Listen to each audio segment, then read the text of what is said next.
Hi everyone, welcome to ThinkOne. Today we're going to show you how a flag is being manufactured. We are here in Costa Rica where our plant is for manufacturing flags.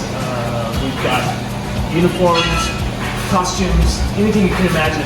But today we're going to be printing fabric, and today we're going to be looking at printing a flag.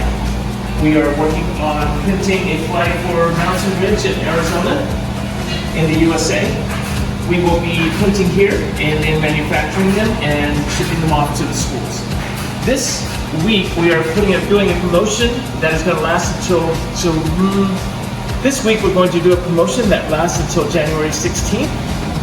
We are at $19.99 per flag. Any kind of flag that you can imagine, any design, we will create that for you. Or you could look at the in-stock flags on the website at ThinkOne.com.